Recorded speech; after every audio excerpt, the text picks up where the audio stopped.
Kaixo. Bueno, quiero comenzar dando las gracias a Elías Querejeta Sin Escola por eh, el programa tan increíble que tienen y que me ha permitido, desarrollar un poco el proyecto que yo voy a presentarles acá como final de hipótesis. Especialmente a Carlos, porque, he tenido la oportunidad de trabajar directamente con él como tutor. Y creo que desde la primera conversación que tuvimos por teléfono, que creo que la mayoría aquí debe haber tenido esa misma conversación, creo que a él le quedó muy claro lo que yo quería venir a hacer a esta escuela, ¿no? Que era básicamente investigar. Y, y creo que hoy me siento como que bastante contento, ¿no? De que de alguna manera ese propósito se mantiene. Eh, Agradecerle también a Tabacalera por el espacio, agradecerle a mis compañeras y compañeros de año, especialmente a los de archivo, y muy especialmente a Flor Clérico y a Jorge Castrillo, que desde un inicio han estado conmigo acompañándome en este proyecto, y bueno, que gracias a ellos pues el proyecto ha crecido y espero poder continuar trabajando con ellos y que podamos llevar a buen término el proyecto. Y por último, agradecerle a la residencia de la Academia de Cine de Madrid, que me ha permitido desde septiembre continuar desarrollando este mismo proceso de investigación.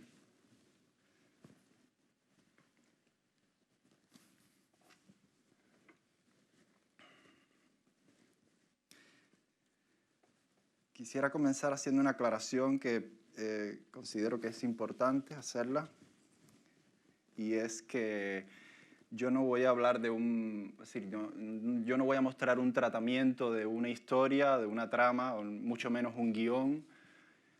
No voy a hablar en términos de clímax, conflicto, desenlace y tal. Lo que yo voy a presentarles es sencillamente una investigación. Una investigación que está hecha con herramientas del arte, propias del arte, pero es una investigación, persigue propósitos investigativos que están más cercanos a la arqueología de la imagen y más específicamente dentro de ella a la arqueología del cine, de la imagen cinematográfica. Todo eso está más cerca que entender esto como como un tratamiento de un argumento tal.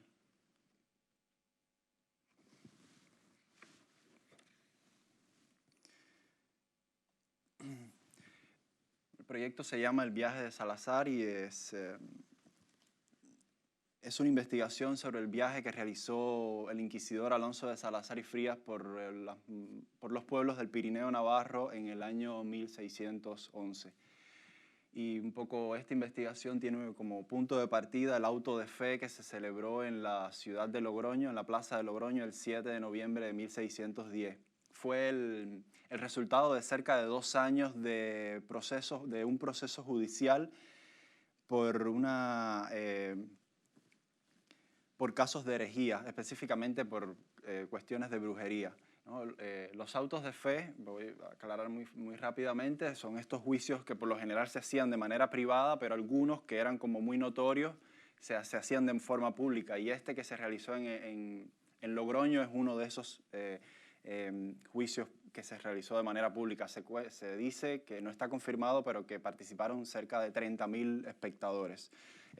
A los autos de fe venían incluso los reyes.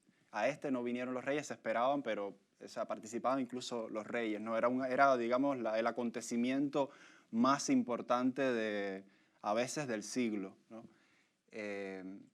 Y bueno, este particularmente para mí reviste mucho interés porque bueno, es el punto de partida de esta historia. Alonso de Salazar y Frías es uno de los 3 miembros del Tribunal de Logroño. Esas 3 sillas que se ven en la parte superior de la imagen corresponde a los 3 miembros del Tribunal de Logroño. Y esta imagen específicamente la hice porque me llamó mucho la atención la manera en que la Inquisición construyó todo ese set, toda esa representación teatral para construir el juicio. Para decirlo rápidamente, un auto de fe es como la celebración del juicio de Dios en la tierra. la celebración del juicio final en la tierra. Es decir, es un juicio que va más allá de la vida de las personas, y eso lo vamos a ver inmediatamente. Entonces, en esta imagen que está construida a partir de documentación de archivo, representa el entarimado que mandó a hacer la Inquisición, que iba justamente frente al ayuntamiento de Logroño, y era un entarimado que tenía capacidad para 1000 personas, tenía 11 pisos, y en la planta superior, en la parte superior del último piso, estaban los asientos de los inquisidores, porque los inquisidores accedían por el interior del edificio, igual para tener una entrada espectacular en la plaza frente a todos los participantes. Y justo frente a ellos, que es lo que se ve en este lado de la imagen, estaba el entarimado de los condenados. Aquí quiero hacer una pausa para mencionar el nombre de los otros dos inquisidores.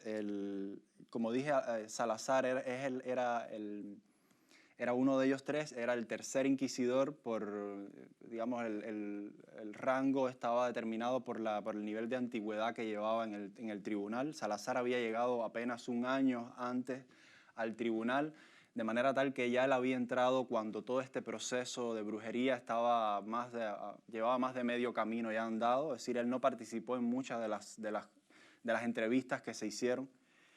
El primer inquisidor es Alonso Becerra Holguín, que tenía 50 años en ese momento, era el presidente del tribunal. Y el segundo inquisidor se llama Juan de Valle Alvarado, tenía 57 años. Salazar tenía 46 años en este momento.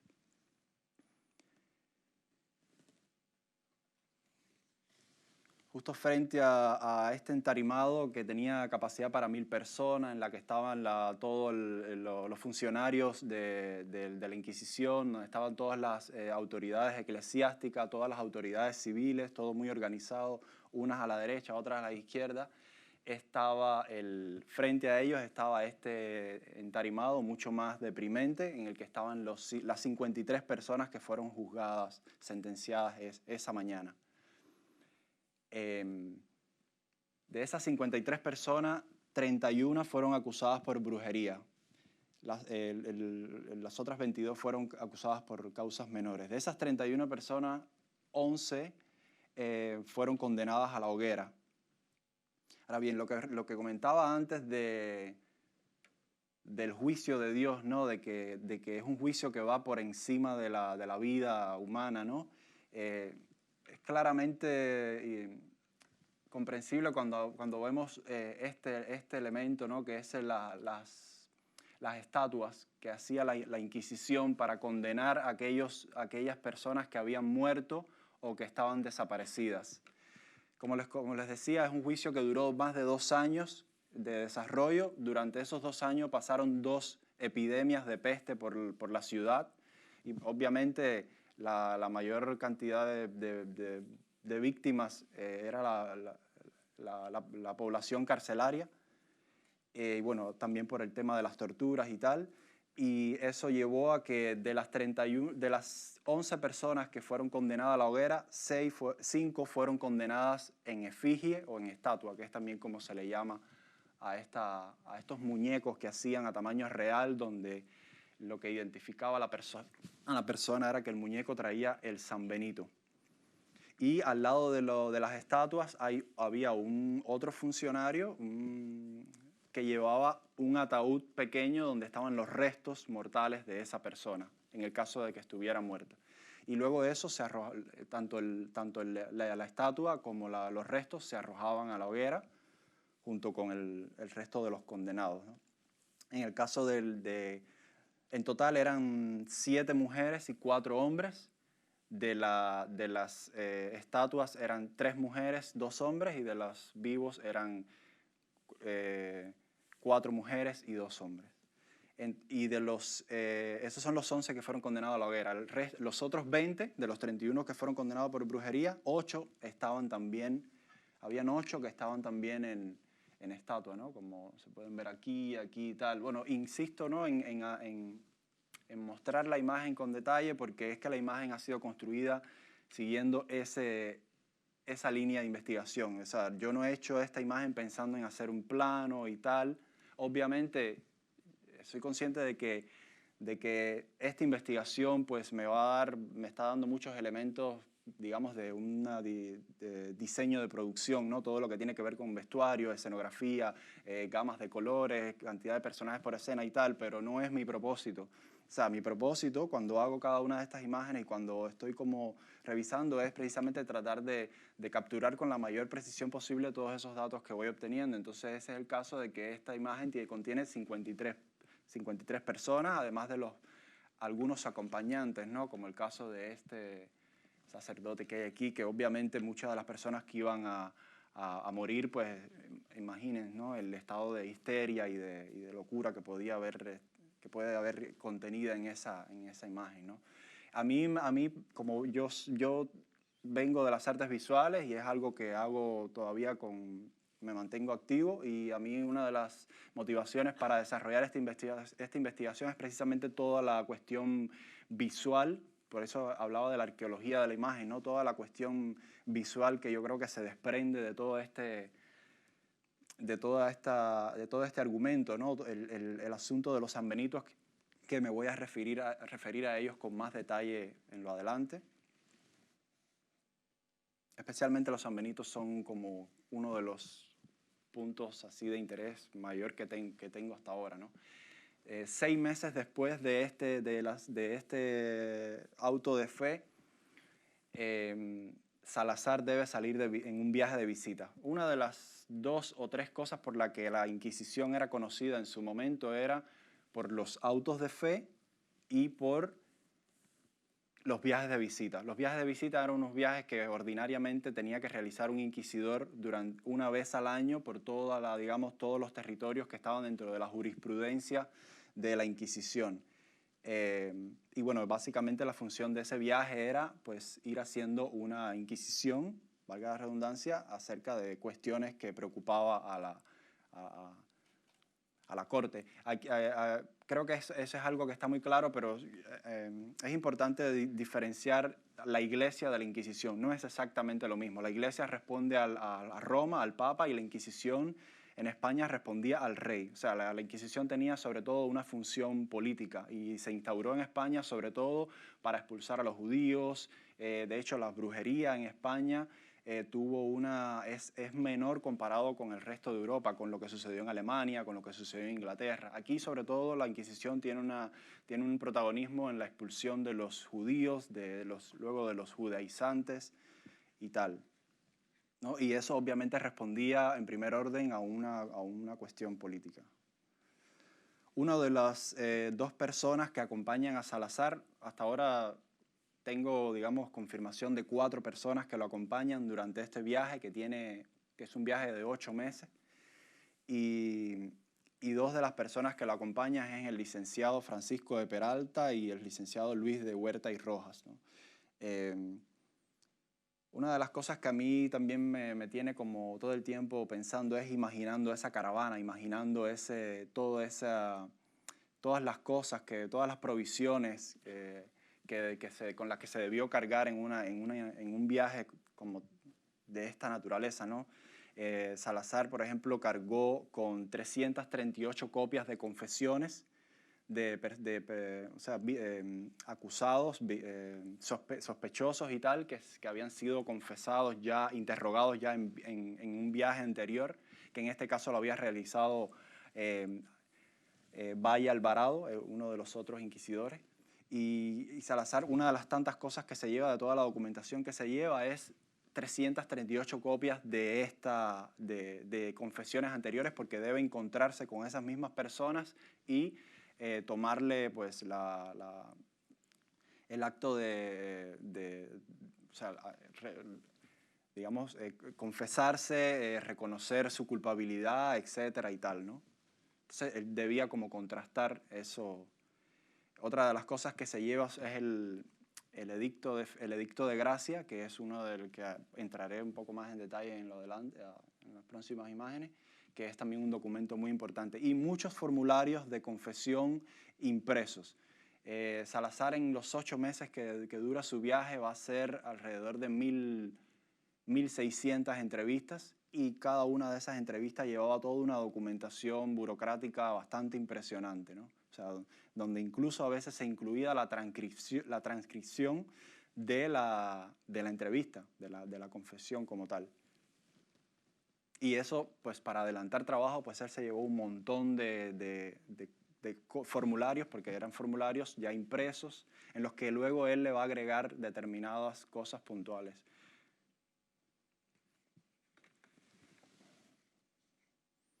Y 6 meses después, como había comentado, de este auto de fe en la Plaza de Logroño, exactamente el domingo 22 de mayo de 1611, que es domingo de Pentecostés, sale Salazar en su viaje de visita. Esta imagen, por ejemplo, yo la he hecho a partir de la fachada de la iglesia de San Bartolomé en Logroño, porque es una iglesia que ya existía en ese momento, o sea, es un edificio que yo sé que en ese momento ya estaba allí. Y luego lo que se ve por detrás es, bueno, es un poco una imagen construida, un poco a modo de collage, pero porque eso que se ve detrás es un fragmento del Palacio de la Inquisición. Yo hasta ahora lo único que conozco de eso es un dibujo, como una especie de plano. Es decir, hay un dibujo como de un lateral del edificio y luego una vista de plano de cómo era este palacio, que está en el Archivo Histórico Nacional de Madrid. Y es a partir de allí poco que construí esa parte, ¿no? Entonces, pero bueno, lo que a mí verdaderamente me interesa de esta imagen es el asunto del carruaje y de los carruajes, ¿no? Por ejemplo, una de las cosas que me causó mucha así, sorpresa es que en este momento, o sea, en el 1611, los carruajes todavía no han creado el pescante, ¿no? Que es el sitio donde iba el cochero, de manera tal que en este momento el cochero iba directamente a los caballos. O sea, yo creo que haber visto películas incluso que datan de fechas anteriores y yo nunca he visto ese, o sea, visualmente es algo como que me pareció bastante impresionante. Luego he visto pinturas de la época donde los carruajes, en efecto, los cocheros están directamente sobre los caballos. Habían cédulas, decretos reales en los que se empezó a regular el uso del carruaje porque se convirtió muy rápidamente en un símbolo de ostentación, o sea, un símbolo era como la carta social de todo el mundo. Entonces se construyeron carruajes en oros, de hecho se contrataban los escultores más importantes de la época, los pintores más importantes de la época, porque los carros estaban, lo que tenían alrededor eran puras esculturas y puras pinturas. Tampoco en este momento los carros tienen todavía las ventanillas de cristal, por ejemplo. Y otra cosa interesante es que habían también decretos para regular la cantidad de caballos que debía tener cada carruaje. Es decir, en dependencia del estatus social de la persona, la cantidad de caballos a los que podía llegar a tener, ¿no? Por ejemplo, el rey era la única persona que podía tener 8 caballos. La monarquía eran los únicos que estaban autorizados para tener 8 caballos. Luego, muy contados nobles podían tener hasta 6. La iglesia, pues, por lo general tenía 4 y así, etc., ¿no?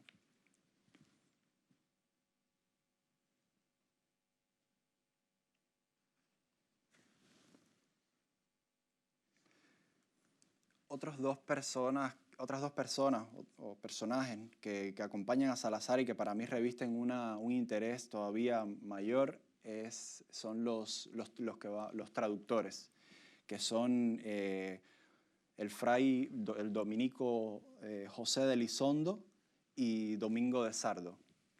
Ellos tenían mucha experiencia en la zona porque uno de ellos era la mano derecha del abad de Urdax, que justo después del auto de fe desató una cacería de bruja enorme, empezó a inculpar a muchas personas, y uno de los traductores era la mano derecha de este abad.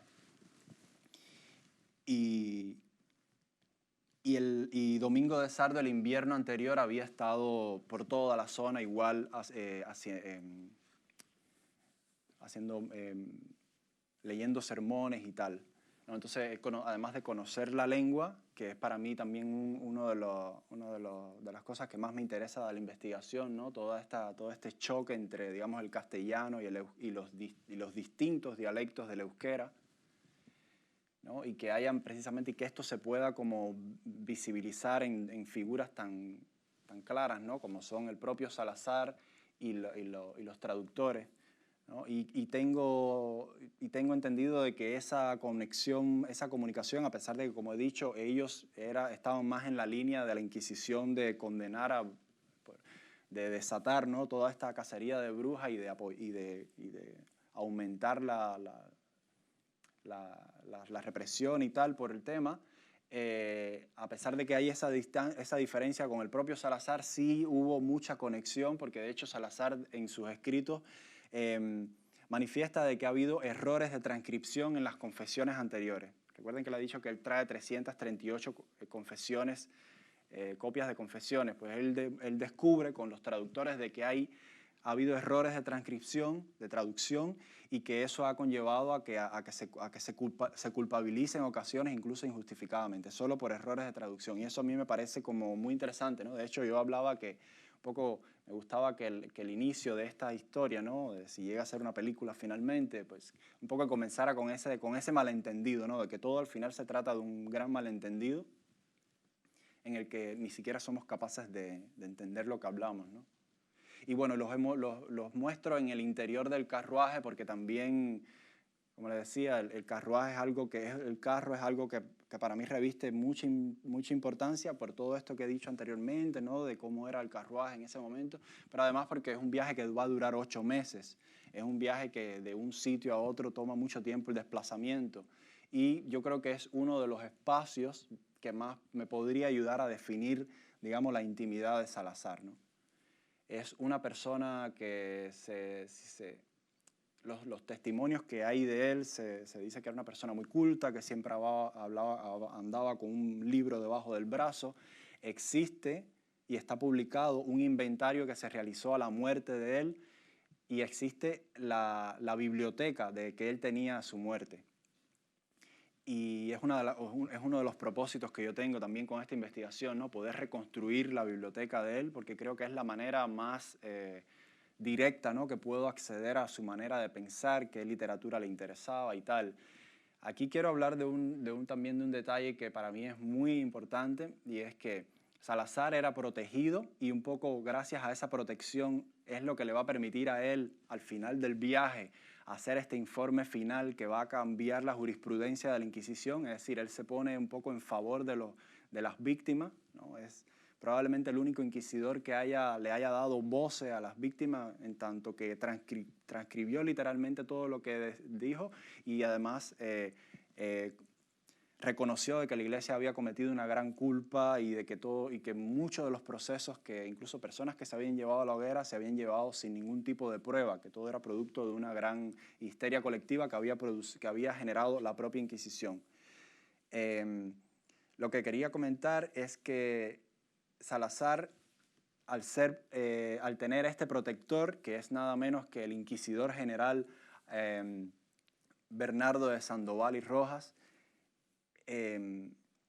pues obviamente cuenta con una protección muy importante, porque él incluso se podía dirigir saltándose al presidente del tribunal, de Logroño, con el que no tenía ninguna empatía. Salazar no tenía ninguna empatía, de hecho se había opuesto en las votaciones para el auto de fe a los otros dos inquisidores. Él no tenía, y eso se fue empeorando, sobre todo al regreso de su viaje a Logroño. Y él se podía comunicar a veces directamente con este inquisidor general. Pero lo curioso es que encuentro que el inquisidor general, que era, además de una persona erudita, y era un gran mecenas, que uno de sus protegidos era también Miguel de Cervantes. Este viaje está sucediendo en el 1611, o sea, está sucediendo entre la publicación de la primera parte del Quijote, que fue en el 1605, y la segunda, que fue en el 1614. En este año, Góngora está escribiendo sus Soledades.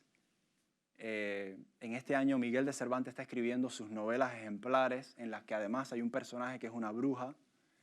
Es decir, toda esta historia de brujería está sucediendo en pleno siglo de oro español, que es un espacio cultural que a mí también me interesa explorar.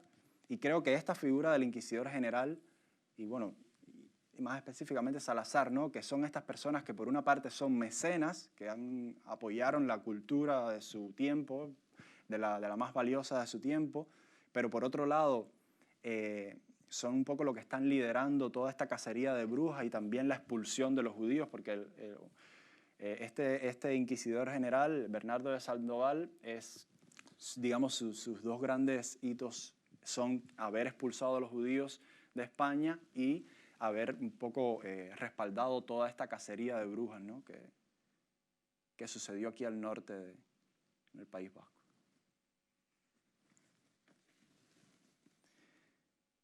La primera estancia, el primer destino del viaje de Salazar es Pamplona.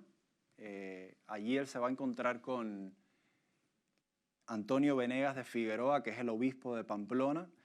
Es un personaje también que a mí me interesa mucho porque es una persona que tiene un modo de pensar muy similar a Salazar, es decir, es una persona que considera de que se está actuando con muchísima injusticia, que lo que se está generando es un terror desde la propia Inquisición y que eso es lo que está generando un estado de histeria colectiva. De hecho, este obispo, Antonio Venegas, él por su cuenta ya les había comentado de que la Inquisición y la Iglesia no es lo mismo y la Iglesia tenía que tener mucho cuidado con intrometerse en la jurisdicción de la Inquisición, porque a la Inquisición pertenecer deberse directamente al rey, pues tenía, digamos, que un poder superior, ¿no? en buena medida que la propia Iglesia. Y este obispo, una de las cosas que hace es que él personalmente empieza hace un recorrido por las zonas afectadas y se convence de su parecer, se convence de que todo es un gran desatino, que todo es una gran locura. De hecho, él cuenta historias muy buenas de las cosas que se le están haciendo. Los propios vecinos están tirando a las personas al agua para demostrar si son brujos o no y tal. O sea, él cuenta historias que son testimonios directos que pueden un poco relatar a nivel de situación de cómo se estaba manifestando toda esa histeria y todo ese terror colectivo, ¿no? Y Salazar no existe ningún informe, digamos, del encuentro que él tiene con Antonio de Venegas, pero se puede sobreentender de que fue un encuentro de mucha cordialidad, por lo que voy a mostrar en esta imagen, ¿no? El obispo le presta a Salazar para que oficie durante todo su viaje su propio palio de Damasco, ¿no? Salazar se va a poner siempre debajo de este palio para oficiar tanto misa como sus entrevistas. Lo único que él le va a agregar al palio las insignias de la Inquisición, que vamos a ver más adelante. Y bueno, eso un poco también es como a nivel de imagen, ¿no? A mí me parece muy bonito, ¿no? Poder un poco concretar esa cordialidad que hubo entre estas dos personas a partir, digamos, del préstamo que le hace Antonio Venegas a Salazar de su propio palio de Damasco. Quería comentar que esta imagen y la anterior han sido... Disculpen, voy a mostrar un momentico la anterior. Estas imágenes han sido concebidas a partir de un reencuadre que he hecho de dos láminas de un libro que se hizo entre el 1845 y el 1850. Se imprimió en España, en París por los grabadores más importantes de la época. Es un libro del artista Genaro Pérez de Villamil, el artista español, y el libro se llama España Artística y Monumental. Está considerado uno de los libros más importantes de viaje. De hecho, el libro pone un poco de moda la temática esta, ¿no? Dentro del romanticismo, ¿no? De hacer libros de viaje. Hoy serían las vulgares guías turísticas, ¿no? Un poco lo que ha llegado, ¿no? Pero en ese momento era digamos, un tema dentro del arte, ¿no? Hacer un libro donde tú escogías las mejores vistas del lugar al que estabas representando y bueno, había un escritor que acompañaba cada una de las imágenes con un texto. En el caso de esta imagen es la escalera bizantina de la Catedral de Pamplona, que ya existía desde mucho antes de la fecha de la que estamos hablando. Y este es el claustro de la catedral, ¿no? Que es un claustro gótico, de hecho es una de las ejemplos más importante del gótico europeo. No tengo idea si eso espero que exista todavía, porque no los he visitado, o sea, no he estado en el lugar todavía. Esta imagen tiene que ver con la publicación del Edicto de Gracia. Es, como les decía, la Inquisición en su momento era conocida por tres cosas fundamentalmente: por los autos de fe, por los viajes de visita y específicamente por los edictos de gracia. En los edictos de gracia es donde hay un sacerdote que dice en una celebración muy especial que todo aquel que tenga algo que confesar que relacionado con la herejía o que conozca a alguien que haya cometido herejía tiene tantos días para confesarlo. Era como un ultimátum. Digamos, por lo general estaba estipulado que era una semana. O sea, una vez que se leía ese edicto de gracia, cuando pasaba esa semana se leía una cosa que se llama el anatema, que ya era todavía una cosa más terrorífica todavía, donde ya, o sea, había pasado ese periodo de gracia y ya lo que quedaba para ti era la condenación total. Una de las cosas que he encontrado investigando sobre esto es que se ha estudiado poco el efecto psicológico que pudo haber causado este tipo de lecturas, ¿no?, en la población. Imagínense, le están diciendo, yo vengo de un país que tiene un régimen totalitario y conozco muy bien cómo afecta a la psicología de las personas, y no estamos hablando de personas ignorantes, estamos hablando de personas muy bien educadas, cómo afecta ese terror, ¿no?, que se puede implementar de muchas maneras. Y esto no era más que eso, o sea, era básicamente que confiesen y que delaten a todo el que tengan la más mínima idea que pueda estar cometiendo un acto de herejía, ¿no? Y un poco eso era, digamos, lo que desataba toda esta cacería, toda esta persecución de brujería.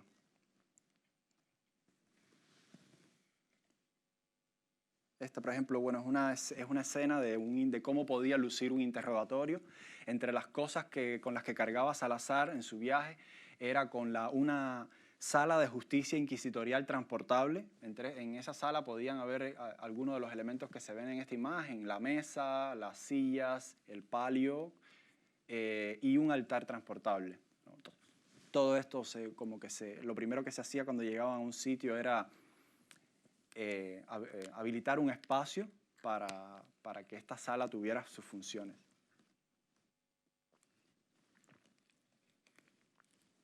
Esta imagen también la he hecho a partir de un grabado de Bernard Picard, que tiene un libro increíble, un libro que se publicó en Holanda en el siglo XVIII, a finales del siglo XVIII, 1700 y tal, que se llama Ceremonias y costumbres religiosas de todos los pueblos del mundo. Es un libro que es todavía mucho más abarcador, pretende abarcar todas las costumbres religiosas del mundo entero, incluso sale Cuba allí, por ejemplo.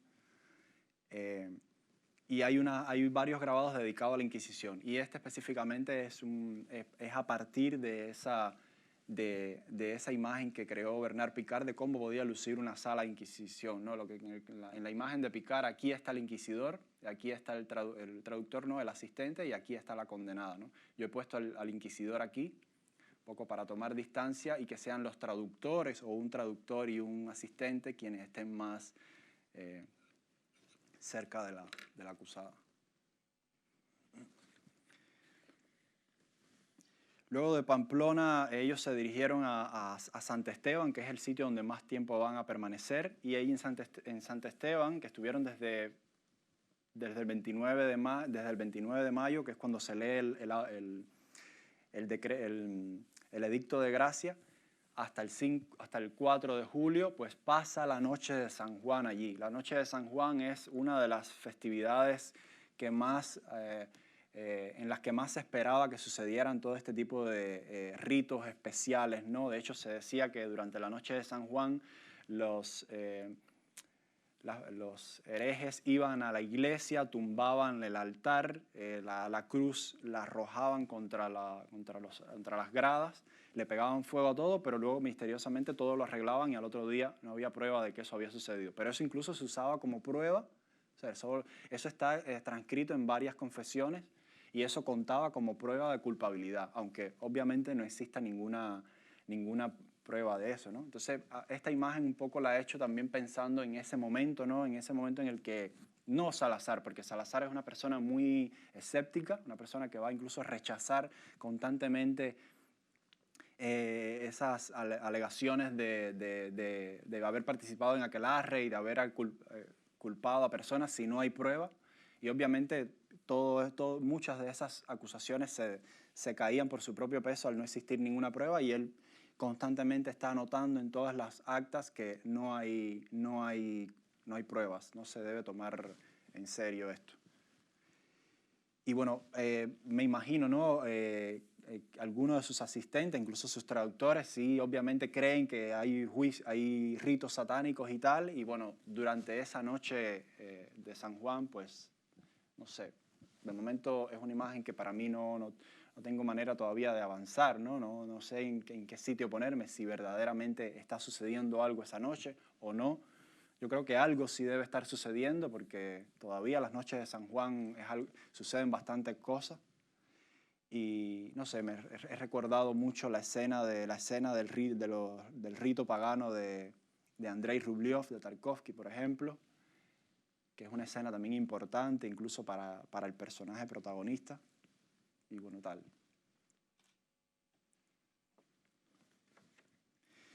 Y llegamos a Zugarramurdi. Y bueno, aquí nos vamos a quedar, no en esta imagen, pero nos vamos a quedar en Zugarramurdi dentro de esta investigación. Porque la mayoría de las personas que fueron condenadas a la hoguera, en sentido general de las 31 personas que fueron condenadas, la mayoría provenía de Zugarramurdi y de Urdax. Pero de las que fueron condenadas a la hoguera, la mayoría también venía de allí, ¿no? Entonces, de hecho, la información que hay en cada uno de los sanbenitos es verídica, o sea, son los nombres, son la documentación real de algunas de las personas que fueron condenadas. Y esta imagen para mí reviste una importancia capital porque, en primer lugar, como les decía, el sanbenito es un elemento que para mí o sea, cada vez me parece más interesante, más terriblemente interesante, pero interesante. O sea, a qué nivel de perversión puede llegar el ser humano, ¿no? Que no solo es capaz de matar al cuerpo, sino es capaz de matar el prestigio, ¿no? O sea, el poder siempre opera en estas dos direcciones. Quiere matar el cuerpo y quiere matar el prestigio, ¿no? Y esto es un ejemplo. O sea, Salazar lleva una lista, una de las cosas que lleva en su viaje es una lista de todos los sanbenitos, de todos los condenados que deben estar colgando en las paredes de las iglesias. Y él encuentra durante su viaje sanbenitos que tienen más de 100 años de antigüedad. O sea, que si alguien fue condenado durante los próximos 100 años, ni esa persona, ni sus familias, ni sus descendientes, ni sus amistades van a poder tener ninguna posición social ni nada. O sea, van a convertirse en personas completamente marginadas y que lo mejor que pueden hacer es sencillamente desaparecer del pueblo, ¿no?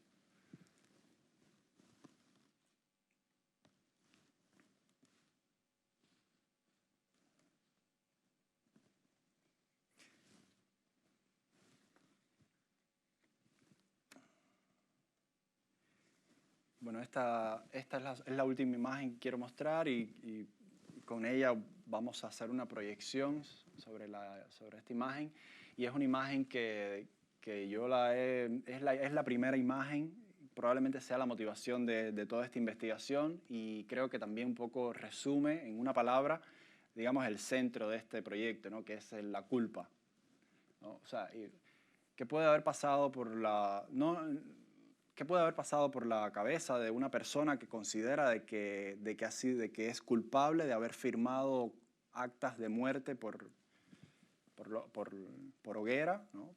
Y bueno, y prisiones perpetuas, cárcel perpetua y destierro y tal, todas las demás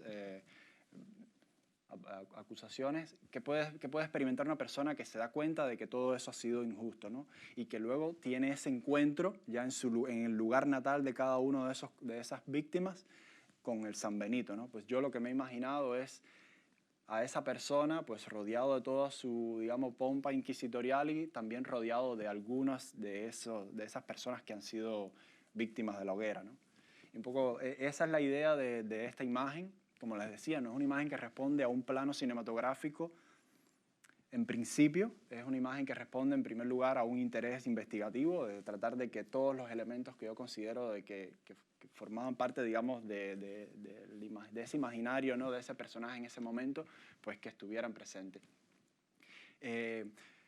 Sobre esta imagen vamos a proyectar una película en 35 milímetros que yo estuve trabajando porque, o sea, esa visión que tiene Salazar, ¿no? Que es esta que yo he tratado de representar aquí, pues se completa con él ardiendo. O sea, básicamente él lo que está experimentando es el fuego. Él está sentado en su sala de justicia inquisitorial, completamente tranquilo, rodeado de las personas que fueron condenadas a la hoguera, tanto los que fueron condenados en persona como en efigie, y él está ardiendo. Y entonces, pues, por ese interés, ¿no? En hacer en esa imagen, en ese momento, pues, yo hice una película que es una animación de una llama, también a partir de investigaciones paralelas sobre los orígenes del cine, que específicamente a partir de investigaciones sobre la linterna mágica y el teatro de sombra. No voy a explicar aquí porque no hay tiempo de todo el proceso que seguimos para hacer la película, porque es bastante complejo. Pero bueno, básicamente diré que la película es, digamos, es una inversión del teatro de sombra, mientras que en el teatro de sombra vemos una figura, la sombra de una figura que está entre la luz y la pantalla, pues aquí lo que vamos a ver es que la figura es completamente transparente y a través de ella pasa la luz, y el resto es oscuridad. Quiero agradecer a las personas que me han asistido durante la realización de esta película, que han sido Luis Alexander del Rosario, que está en Cuba, me ha hecho el trabajo de la rotoscopía. O sea, hemos hecho un dibujo por cada cuadro de una llama real, y luego ya en el trabajo directo sobre la cinta de 35, Adrià Valdés Peirellade y Liz Solange Calvo Peláez, que están en Madrid y que me han asistido durante todo el proceso. Yo también he realizado un PDF que no he concluido, pero que tiene como toda la documentación del proceso y que dejaré en la escuela porque sinceramente creo que puede tener algún interés, ¿no? Sobre todo en la metodología que usamos para hacerla. Y por último, quiero también agregar digamos, a este montaje en tiempo real, para terminar mi presentación, una grabación de una obra es una grabación en vivo, no tiene toda la calidad, digamos, de una grabación en estudio, de una obra del compositor cubano-danés Luis Aguirre. Es un compositor que me interesa por muchísimas razones, que tampoco hay tiempo para explicar, y que está interpretada por Juanjo Guillén, que es un solista percusionista de la Orquesta Sinfónica Nacional de España. Es una obra que se grabó en un festival el año pasado en Valencia. El festival se llama Mostra Sonora de Sueca, si tengo bien el dato. Entonces, bueno, muchas gracias a Luis Aguirre también, al que le he pedido autorización para poder usar su pieza hoy aquí. Es una pieza que dura 11 minutos, pero bueno, solo la veremos el tiempo que dura la proyección.